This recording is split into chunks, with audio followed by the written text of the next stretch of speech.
The murder of James Bulger shocked the United Kingdom. The brutal murderers were only 10 years old. They took the boy shopping and tortured him to death. They were tried as adults and were sentenced to prison on November 24, 1993. They were released at 18 years old, and one of them was again imprisoned for his attraction to minors. The other turned his life into a total enigma.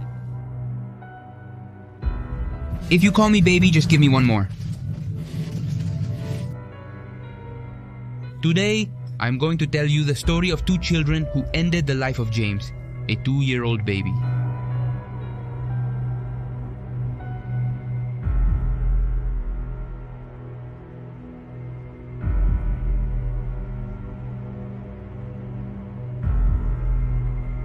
Denise had to go through the butcher shop.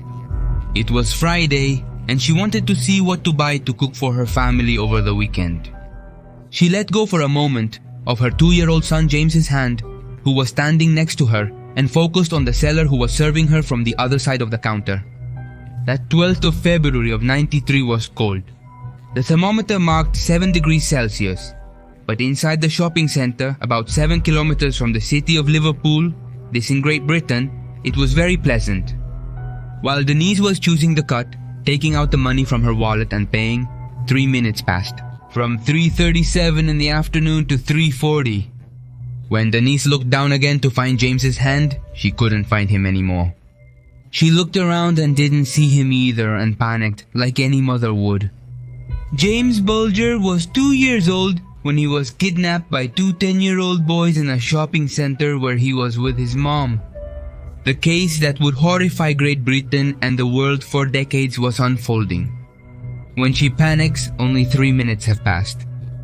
She asks everyone about her son. No one has seen him. She goes to the mall security officer and they call out for the boy, but nothing. 20 minutes later, the police are already involved. The cameras of the place, the closed-circuit cameras that at that time were not very clear, but they retouched them.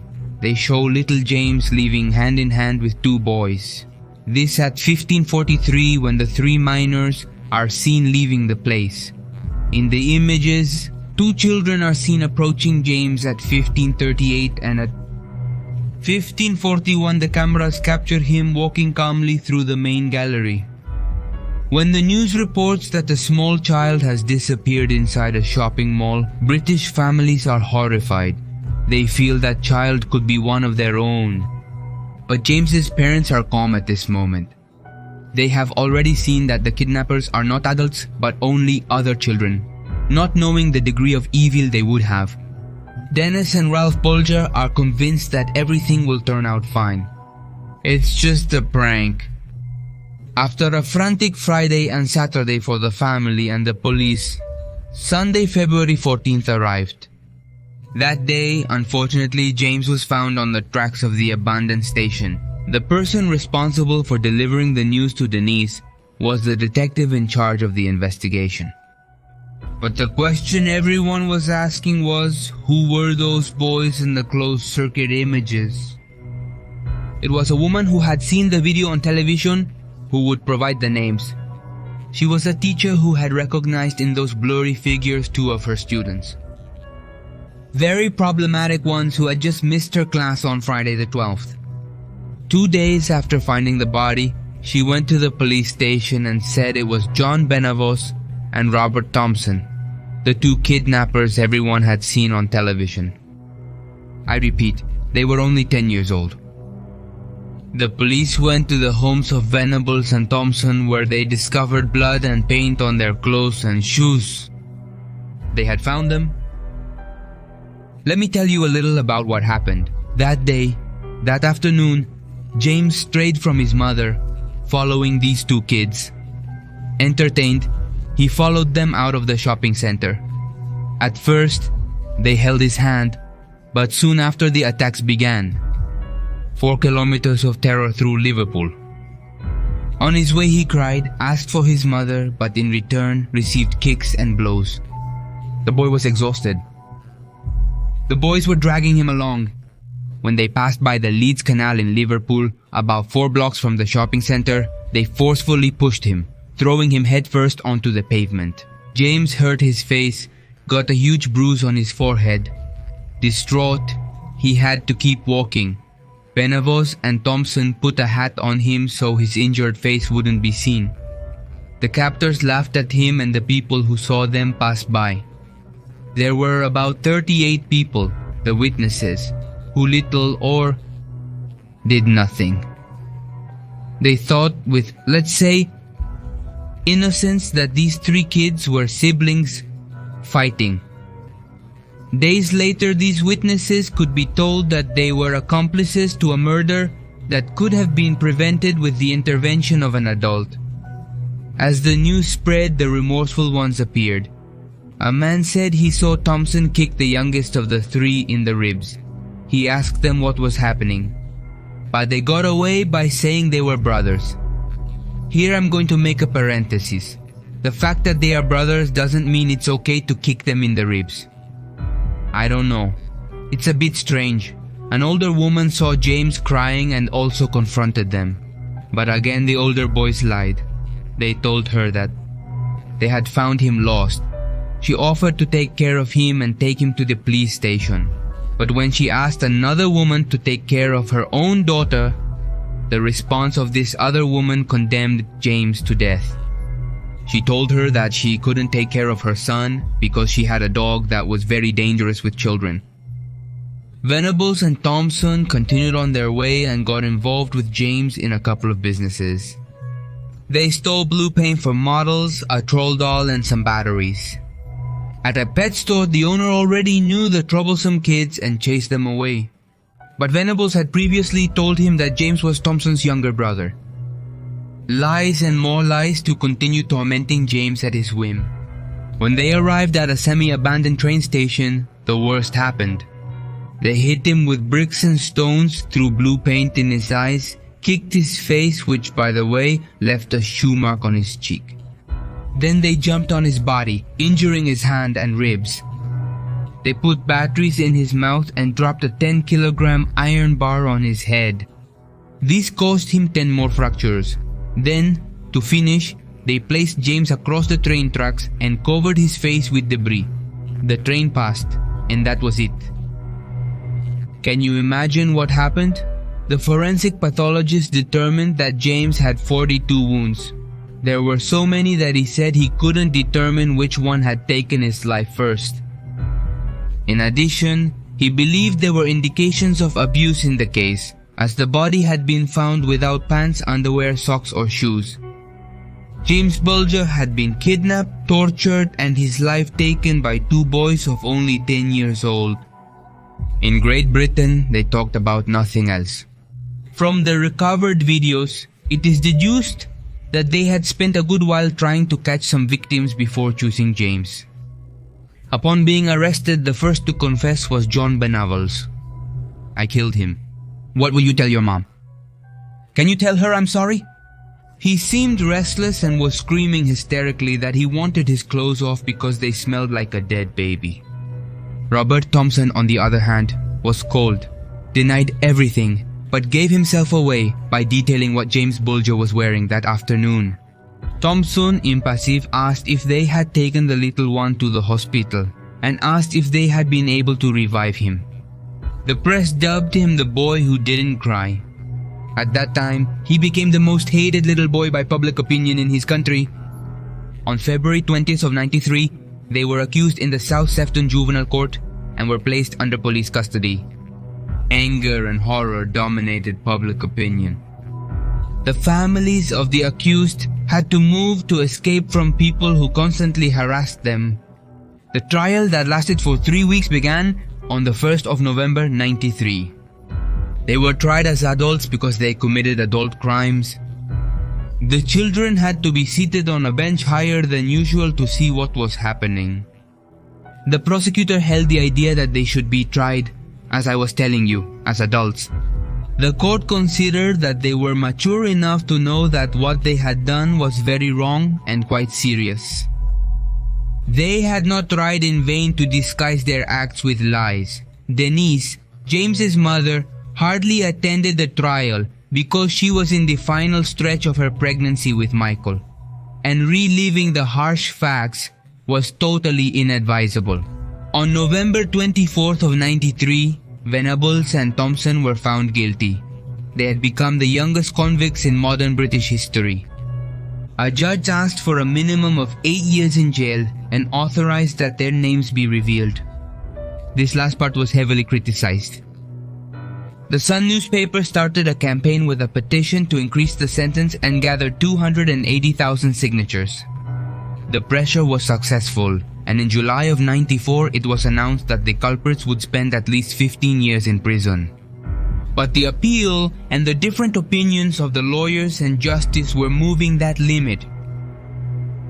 After the sentence, Robert Thompson was confined in the Barton Moss Security and Care Center in Manchester, John Venables in Merseyside, too close to the Bulgars.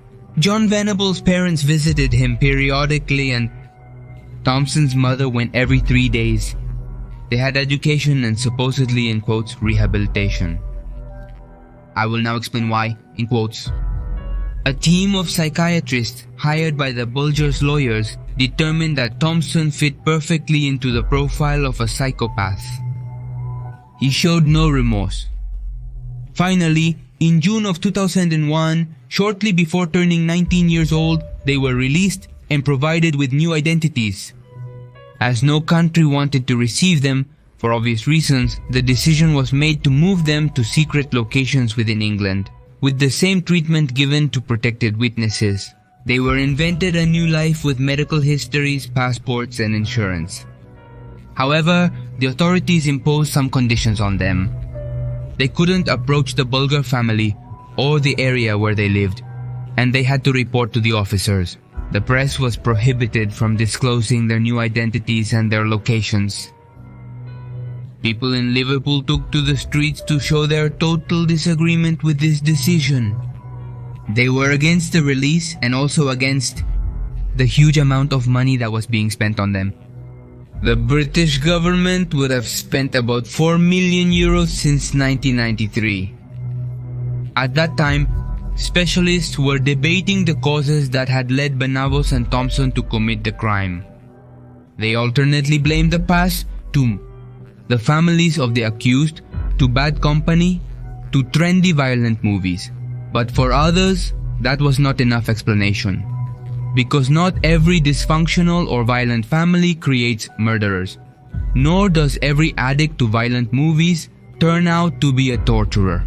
Was it a single cause or were there multiple causes? Could the movies be inciting? Was the crime the result of pathological and disturbed minds, or of children who grew up in hostile environments? The answers and questions were more like conjectures.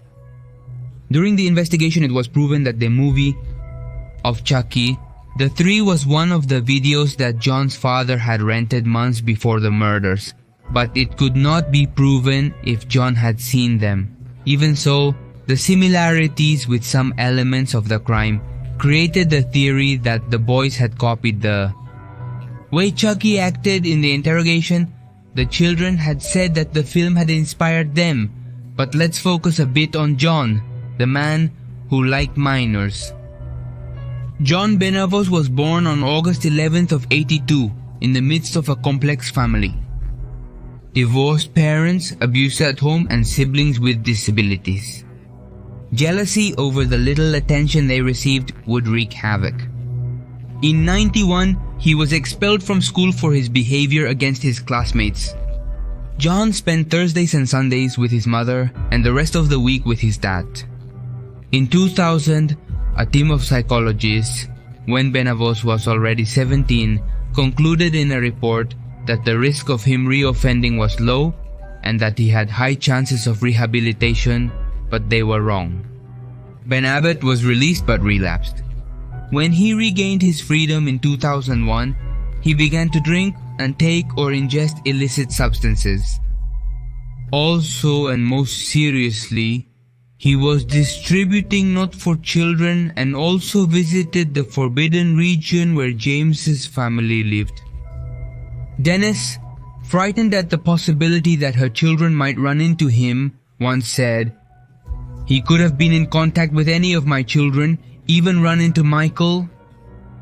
In 2008, he was arrested again for being intoxicated, for possession of white powder, that illicit substance, and for causing disturbances and fights. In 2010, when a police officer came to his house, he found him crazed trying to break the hard drive of his computer with a knife and a can opener. The officer realized that something was not right and chose to take the computers. There, they found a total of 1,170 photos of not for children with minors between 2 and 7 years old, who were being abused by adults. He returned to jail, and in May 2011 he was again granted the benefit of identity change because his photo had been exposed on the networks as a person who liked minors. Benavos returned to the streets, and in November 2017 he was arrested again for possession, and he admitted the charges. He was sentenced to 40 months in prison. Today Benavos is again in a position to ask for clarification. I don't know what the police are waiting for to not let this person out. Are they waiting for him to take another person's life? Now we go with Robert the Cold. On this side, Robert Thompson, born on August 23rd of 82. He appeared during the trial as a small imperturbable, a very cold person. At school he was known for bullying and compulsively lying. At 8 years old, he spent a lot of his time on the street with criminals. He was the fifth of 7 siblings. His father, who was abusive, left his mother, an alcoholic, when he was 5 years old. A week later, the house caught fire and Anne, the mom, tried to take her own life. Robert Thompson and John Benavos were very good friends, and they found pleasure in hurting little animals. Their neighbors reported seeing them doing harm to birds with an air rifle or tying a rabbit by the tail on the train tracks. In school, they would steal from their classmates and were the child duo that was escalating in wickedness under Thompson's command. Thompson, unlike Benavos, managed to keep his life after his release as private as possible. It appears he has not reoffended, or little is known about him. In 2006, he formed a stable homosexual relationship who supposedly knows the true identity of this person and settled in the northwest of England. It was later said that the motive for James's crime would be Thompson's jealousy over his younger brother. It is believed that the physical resemblance between Thompson's younger brother and James was very large. Same age, same appearance, same blue eyes, same blonde hair, but a resemblance could be the motive for this. Such an atrocious crime. I don't know Denise, who managed to locate Thompson in 2004 and did not dare to confront him, assures that when she saw this person, the hatred paralyzed her, and said that she does not forgive him, because forgiving him would be betraying James. She commented that she, as I tell you, will never forgive them even if she is dying. The detective who interviewed the killers at the time says, "Today, I will never forget when I first interrogated them. I felt like I was seeing the devil in their faces. I realized that Thompson was in charge. But they had done it between the two of them. If we hadn't found them, I'm afraid they would have taken another person's life again. They were pure evil." Now in the present, in March of 2019, Ralph Bulger lost another battle. He wanted the anonymity order for John Benavos' identity to be lifted, but it was denied. He angrily wonders how many more times that man must put the child population at risk before he can be identified. And here I add my part so that they don't let him out. On February 12th of 93, Venables and Thompson didn't just take James Bulger's life. That day, a large part of English society also buried the traditional concept of innocence.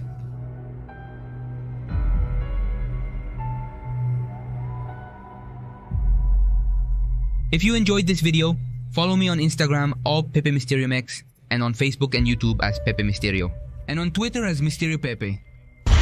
My name is Pepe Cerecero, and this is Pepe Mystery